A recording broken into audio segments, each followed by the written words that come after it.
So this is the current Cochrane risk of bias tool. So it was originally launched in 2008, documented in the Cochrane Handbook, implemented into RevMan, and then subsequently had a minor revision in 2011, which was then published in the BMJ.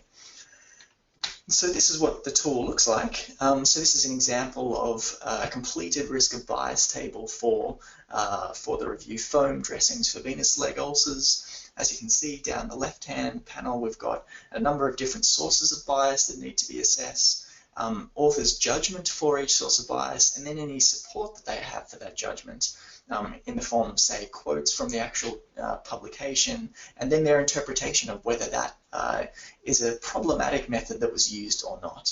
And so you often see in Cochrane reviews a table like this for all of the studies included in the review.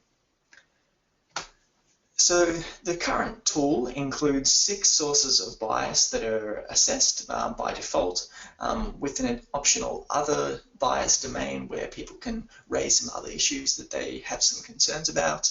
And for each source, users have to provide some free text to describe what actually happened in the trial, and then provide a judgment for each of those domains, whether they think that domain is at low risk, unclear risk, or a high risk of bias. And some of you may know that within the tool itself, some sources of bias can be repeated for different endpoints. So for example, in some of the reviews that I've worked on in the past, I've tended to divide the blinding of outcome assessment domain into 2 rows, one for subjective outcomes and one for objective outcomes. And so that applies to all of the studies included in my review. Now, the current Cochrane risk of bias tool is very widely used. So in an evaluation of the tool done earlier this year by Lars Jorgensen and colleagues, published in Systematic Reviews Journal, they had a look to see how often it was being used, and noted that in 100 Cochrane reviews published in 2014, that the tool was being used in all of them. But it was also being used in about 38% of non-Cochrane intervention reviews as well. They also noted that to date there's been about over 2,500 citations for the current tool in non-Cochrane sources. So it's very widely cited and has been quite influential on the assessment of risk of bias in trials and methodological research as well. But since it was launched back in about 2008, 2011, the scientific debate on risk of bias has continued and evolved. So a number of different other risk of bias tools have been developed, which are structured in a slightly different way.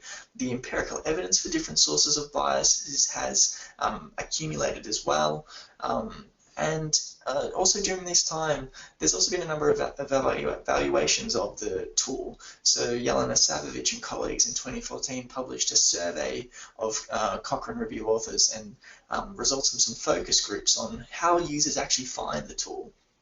And we've had a number of inter-agreement or inter-rater agreement studies, for example, done by Lisa Hartling and colleagues, to name just a couple of them.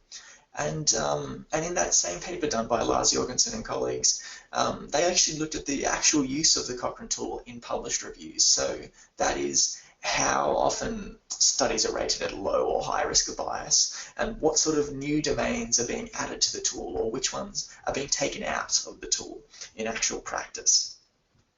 And so what all these evaluations have found is we've found that there's a number of issues with the existing tool. First of all, we think that sometimes the tool is used a bit simplistically, and you sometimes might hear people say that they can do a risk of bias assessment within 5 to 10 minutes, and in that case they may not be actually thinking through all the issues in a careful, comprehensive manner when applying the tool.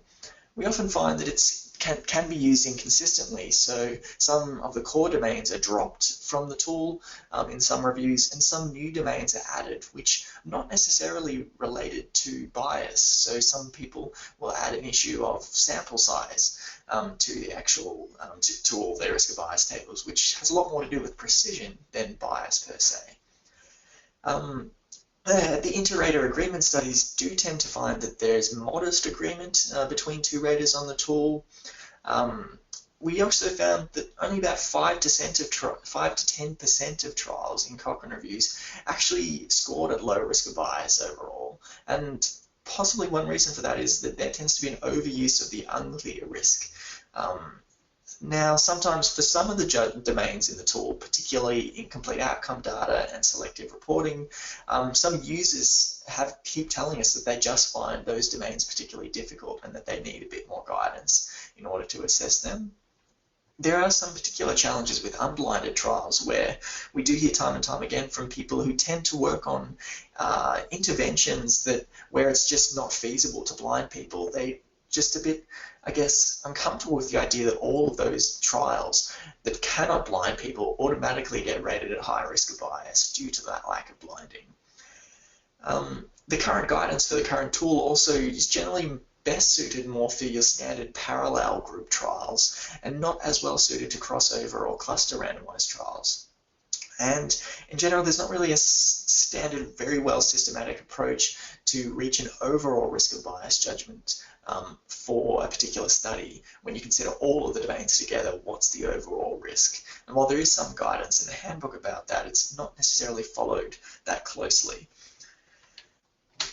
So my collaborators here in Bristol were fortunate enough to receive funding from the UK Medical Research Council network of hubs for trials methodology research to start a project to revise this tool for randomized trials, which we're calling currently ROB 2.0.